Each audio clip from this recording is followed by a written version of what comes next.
Hello बच्चों, स्वागत है आप सबका दीक्षा ऑनलाइन के इस यूट्यूब चैनल पे। मैं प्रभात कुमार राज आपको इकोनॉमिक्स पढ़ाऊंगा। दोस्तों, आज 12th का बहुत ही इंपॉर्टेंट टॉपिक जो है नेशनल इनकम, वो हम आज पढ़ने वाले हैं। नेशनल इनकम में हम जीडीपी के बारे में, पीपीपी के बारे में, जीएनपी के बारे में, एनएनपी के बारे में, एनडीपी क्या होता है इसके बारे में जानकारी प्राप्त करेंगे। जीडीपी जीडीपी के तौर पे या जीडीपी में इंडिया और चाइना में क्या अंतर है, इंडिया कितने पोजीशन पे है, पीपीपी के टर्म्स में इंडिया कितने पोजीशन पे है, ये हम जानकारी प्राप्त करेंगे। फिलहाल जीडीपी के टर्म्स में इंडिया जो है वो चौथे टर्म्स में है, 4th पोजीशन पे है, और पीपी के टर्म्स में इंडिया जो है 3rd पोजीशन पे। जीडीपी और पीपीपी में आसान सा एक डिफरेंस है जिसको समझना बहुत जरूरी है दोस्तों। जीडीपी वो होता है जिसमें टोटल प्रोडक्शन इंडिया में कितना हो रहा है, इससे हमको जानकारी प्राप्त करती है। लेकिन पीपीपी में क्या होता है, ट्रिपल पी में ये होता है कि आपको आपके करेंसी का वैल्यू पता चलता है कि जो मेरा करेंसी है उसमें कितना ताकत है, कितना सामान खरीद सकता है। हम 1 रुपया में क्या सामान खरीद सकते हैं, क्या दूसरे देश में भी वही सामान 1 रुपया में मिल सकता है, इसके बारे में हम कहां से जानकारी प्राप्त करते हैं, पीपीपी के बारे में। आगे जीडीपी को और आगे बढ़ाते हुए दोस्तों, जीडीपी की परिभाषा जानने के लिए हमको 4 टॉपिक की जरूरत होगा। पहला होगा जीडीपी के बारे में जानने के लिए पॉलिटिकल बाउंड्री, यानी कि राजनीतिक सीमा। दूसरा होगा 1 साल के लिए हम जीडीपी कैलकुलेट करते हैं। तीसरा होगा गुड्स एंड सर्विसेज, वस्तु एवं सेवाएं। फोर्थ होगा आपका फाइनल प्राइस, यानी कि अंतिम मूल्य।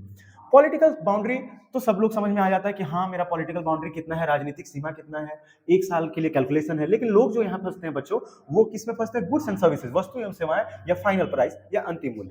आज हम इसको आसान भाषा में समझने की कोशिश करते हैं। चलिए आगे बढ़ते हैं।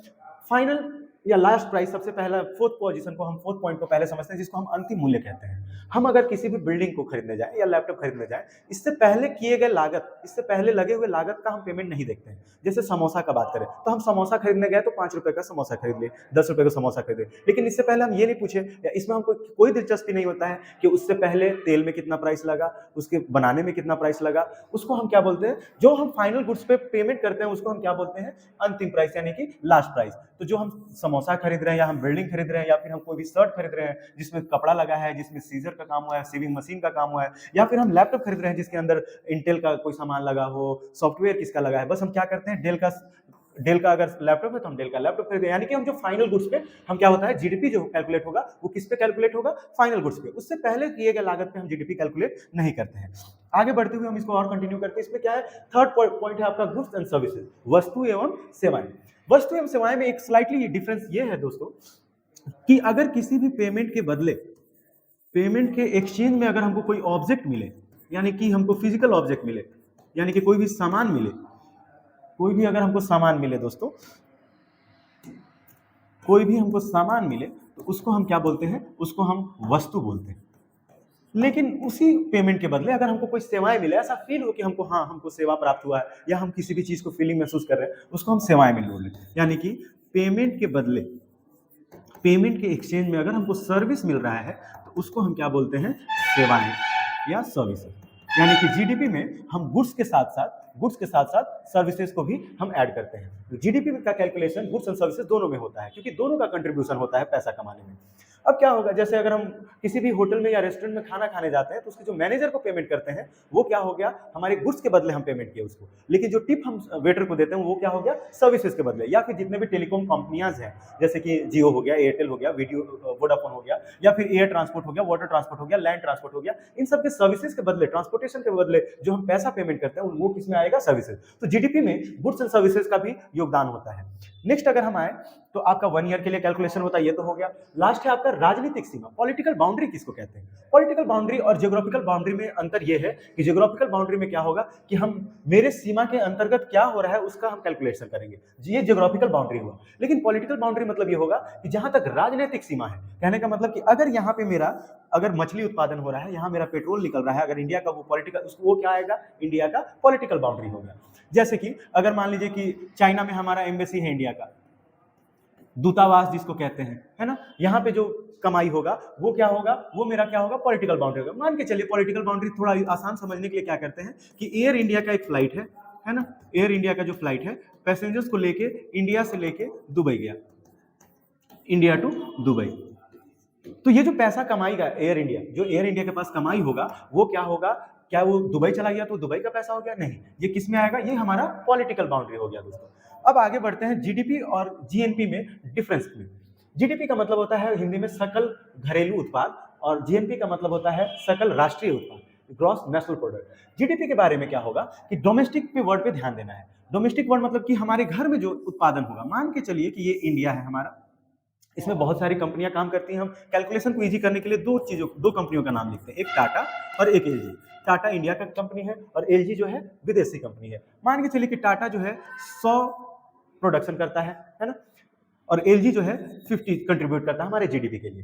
तो इंडिया के बाउंड्री के अंदर, जो इंडिया के बाउंड्री के अंदर, पॉलिटिकल बाउंड्री के अंदर जितना भी प्रोडक्शन होगा वो क्या किस में कैलकुलेट होगा? जीडीपी में। यानी कि हमारा टोटल जीडीपी कितना होगा? 150, चाहे वो विदेशी कंपनी हो चाहे वो इंडियन कंपनी हो। अब बात करते हैं कि एक इंडिया ही का आदमी क्या है कि विदेश में जाके, मान के चलिए सब लोग दुबई आजकल जाता है कमाने, कहीं और जाता है, कुवैत हो गया, तो मान के चलिए कि दुबई में इंडिया का आदमी रमेश 10 रुपया कमाता है।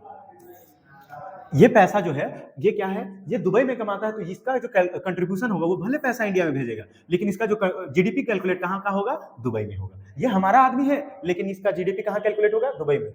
ठीक उसी तरीका से अगर हम ग्रॉस नेशनल प्रोडक्ट की बात करें, दोनों में डिफरेंस ये है कि ये सबका कितना जीडीपी हमारे देश में प्रोडक्शन हो रहा है, टोटल कंपनियां मिला के वो हम जीडीपी करेंगे। लेकिन मेरा अपना पैसा कहाँ है? अगर हमको अपना पैसा, कंट्री का, किसी भी देश का अपना पैसा अगर हमको कैलकुलेट करना है कि कितना अपना पैसा है उसके पास, तो हम किससे कैलकुलेट करेंगे? जीएनपी से, राष्ट्रीय उत्पाद यानी कि नेशनल प्रोडक्ट। इसमें क्या होगा दोस्तों कि इसमें क्या होगा कि जो एलजी कंपनी, जो विदेशी कंपनी थी, वो पैसा कमाकर अपने विदेश चला जाएगा, लेकिन ये जो रमेश है वो भी तो पैसा इधर लाएगा। हम इसी को, एक जो कंपनी बाहर जा रही है उसको हटाकर क्या करते हैं, जो विदेश से हमारे पास पैसा आ रहा है उसको हम ऐड करते हैं। तो जीएनपी का अगर हम सिंपल कैलकुलेशन करना चाहें दोस्तों, तो क्या होगा कि GDP plus x minus y अगर मान के चले, तो क्या होगा?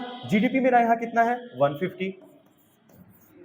एक्स में क्या होगा? Net income from abroad, net income from abroad, या इसको हम बोलेंगे वाई मतलब नेट इनकम टू अब्रॉड। अब देखिए नेट इनकम फ्रॉम अब्रॉड, बाहर से कितना पैसा आ रहा है? 10 रुपया, और अंदर से बाहर कहां जा रहा है? To abroad 50। तो हम क्या करेंगे? 50 माइनस कर देंगे, क्या हो जाएगा? 150 माइनस 40, 110। यहाँ भी अगर सिंपल कैलकुलेशन करना चाहे तो 100 तो है ही इंडिया का, 50 को बाहर भेज दिए और 10 ले आए, तो 100 और 10 कितना हो जाएगा? 110। सिंपल कैलकुलेशन जीएनपी, यानी कि क्या होगा? जीएनपी क्या बताता है? हमारे पास अपने देश का कितना पैसा आता है, वो क्या होगा? जीएनपी बताएगा। धन्यवाद दोस्तों, आज के लिए इतना ही। अगर आप हमारे ऑफलाइन कोचिंग करना चाहते हैं हमारे दीक्षा इंस्टीट्यूट में, तो ये ब्राइट लाइन के जस्ट सामने हमारा ऑफलाइन कोचिंग चलता है, आप संपर्क कर सकते हैं। धन्यवाद।